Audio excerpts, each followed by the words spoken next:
Hello, my name is Lauren Stone, and for 11 years I was the quiet operational glue holding a company called Vanguard Systems together. I didn't have a corner office, I had the keys to the entire kingdom, the boring, difficult, yet absolutely vital keys that ran the plumbing of a multi-million-dollar corporation. And that kingdom started to crumble on a Tuesday afternoon when the boss's son, Chadwick, decided to make a spectacle of my exit. "I'm the big boss now," Chadwick bellowed, standing on a goddamn cafeteria table like he was about to announce the second coming of Steve Jobs. Except instead of unveiling a product, he pointed right at me, Lauren, and yelled, "You're out!" effective immediately. Coffee cups froze mid-air. Forks stopped halfway to mouths. All I heard was that buzzing silence right before a car crash. This man just fired me in front of a dozen junior analysts and the entire facilities team while eating a protein bar and calling it cleansing the dead weight. I didn't say a word. I didn't flinch. I just reached into my bag and pulled out the master campus keys, the same ring I'd carried for 11 years to unlock boiler rooms, secure server closets, and that one cursed sub-level where the rats supposedly formed a union. I held it up like a bartender sliding a drink to a problem customer and said, "Good luck." He smirked like he'd just beaten capitalism, like I was some glorified janitor who'd finally been escorted off the castle grounds. But Chadwick didn't know, and no one in that stunned room knew, that those keys weren't just for physical doors. They were tied to systems, legal filings, contracts, and security tokens. A few of them were purely for authenticated digital infrastructure. They were the locks. They were the security blanket. And look, if you're listening to this and you haven't hit that little subscribe button yet, well, you'd let Chadwick get away with this too, wouldn't you? Be better. Smash that like. Tap subscribe, because trust me, you'll want to hear how this boy king met his corporate guillotine. Back to our boy, Prince Chadwick. He was minted. He didn't climb a ladder. He floated in on a parachute monogrammed with his trust fund's initials. He saw me as the prize, the ultimate power move to prove the old guard was done. He took me out loudly, publicly, with maximum spectacle. I walked out past the stunned interns and straight to my car. I sat in the parking garage staring at those keys. They felt heavy, not with metal, but with memory, authority, and leverage. I opened my glove box and pulled out the blue binder, facilities, protocols, custodian keys. For 11 years, the founder trusted me with a level of access that came with liability. I was the named custodian on everything from digital infrastructure to physical lease renewals. I was the fail-safe. You don't fire the fail-safe. I didn't need to break anything. I just had to stop fixing it. That night, I started making calls, quiet, professional ones. I called Sim Vault Hosting and told them I was no longer authorized to approve maintenance overrides on the Tier 3 servers. Silence. Then I called NextGrid, our security vendor, and said I was out. They immediately saw dashboard errors because Chadwick's people tried rebooting the lock server without the correct protocol and froze it. Each call was surgical. No bitterness, no sabotage, just absence. The sudden, deafening silence of 1,000 assumed tasks disappearing. The systems would speak for me. I watched the company Slack implode from a burner login I forgot to delete. Anyone know why the vendor portal says pending credential reissue? Lauren used to handle this. They were unraveling. Chadwick thought he fired a secretary with a key ring. What he actually did was pull the plug on the beating heart of the company. The first public sign something was wrong came at 7:12 a.m. when Chadwick tried to swipe into the main building and the badge reader let out a long, disappointed bleep. By 8:30 a.m., half the company was stranded outside. The head of IT, Devon, explained, "The root user was Lauren. We're locked out, sir." By noon, Payroll hit a snag. The finance director, Ms. Vega, practically yelled into his office. The second-tier authorization expired the moment Lauren left. Meanwhile, a crucial shipment of server parts was denied. I, however, was across town at Atlas Consulting. I walked out of my interview with a lucrative consulting contract and a window office that had a direct view of Vanguard's building. They didn't need a warm body. They needed surgical precision. And I had the scalpel. Now, this is where the real fun began. My first task at Atlas Consulting was to stress test the competition, meaning Vanguard systems.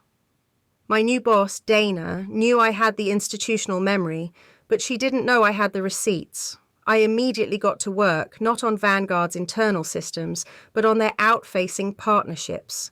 I started making calls to vendors and clients I knew were on the fence about Vanguard's new leadership. I called the team at Alpha Data Solutions, a firm Vanguard was courting for their new AI framework. I didn't badmouth anyone. I simply asked, "Have you received the updated security token 4B documentation yet? The one tied to the new custodial officer?" They hadn't. I just planted a seed of doubt, letting them realize that if Vanguard couldn't handle a simple security handover, they certainly couldn't be trusted with a multi-million-dollar AI project. A few days later, a VP from Alpha Data Solutions called me directly at Atlas. They weren't pausing the deal. They were rerouting it to us. I didn't steal them. Chadwick's incompetence simply made Vanguard an unviable option. Chadwick, meanwhile, escalated the internal chaos. He fired Devon, the capable IT head, and replaced him with his frat buddy, Brock, who once set off a building-wide lockdown trying to install Minecraft mods on a company laptop. With Brock in charge, the firewalls flagged a routine update as hostile and blocked internal email for 5 hours. One VP had to send an emergency memo via fax. The turmoil peaked during the quarterly compliance committee meeting. The general counsel, Mr. Chen, looking utterly defeated, had to inform Chadwick that I was still the custodial officer of record on their IRS filings, GSA submissions, and federal vendor profiles.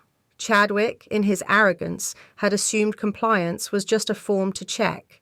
He didn't know that on federal portals, you can't just swap names like usernames. It requires transition logs, legal documentation, and an off-boarding verification submitted within 30 days. He'd fired me publicly with zero HR protocol. HR, in their infinite wisdom, tried to backdate the paperwork, retroactively naming Brock as the new compliance custodian. The federal system flagged it within minutes. Suspicious submission date. Provisional verification hold. And just like that, Vanguard made it onto a list no one wants to be on. The immediate crisis was the $200 million deal with Zenith Corp, a critical merger. Zenith's legal team, seeing the provisional verification hold status, ran a deep audit. They found that all existing cybersecurity frameworks still pointed to one name, Lauren Stone. They reached out, not to Vanguard, to me. I answered truthfully, professionally. I was terminated without transition or offboarding. I am no longer affiliated with the company and cannot verify the current state of their systems. 2 days later, Zenith's legal team sent a polite but fatal email. Until compliance custody is clarified and recertified, we will pause all deal proceedings. Chadwick tried to lie to the board, saying it was just a delay, but the walls weren't just cracking now, they were moaning. The board meeting was a 5-alarm panic. Mr. Hayes, the founder, flew back. The entire executive team was present. Mr. Chen opened with the surgical truth. You didn't fire an employee. You dissolved your root access. He went into painful detail, page after page, about how when Chadwick demanded the physical tokens in the cafeteria, the multi-factor security systems, lacking formal offboarding, triggered an unresolved credential orphaning event. The system assumed it was a breach. The very keys Chadwick demanded I hand over had auto-disabled half the system as a fail-safe. The CFO added the financial death blow. Our insurance policy is predicated on validated custodial controls. We are in breach of 11 major vendor contracts, including Zenith. That $200 million deal is a quarter of our forecast. The The founder, Mr. Hayes, looked at Chadwick, his face a roadmap of regret.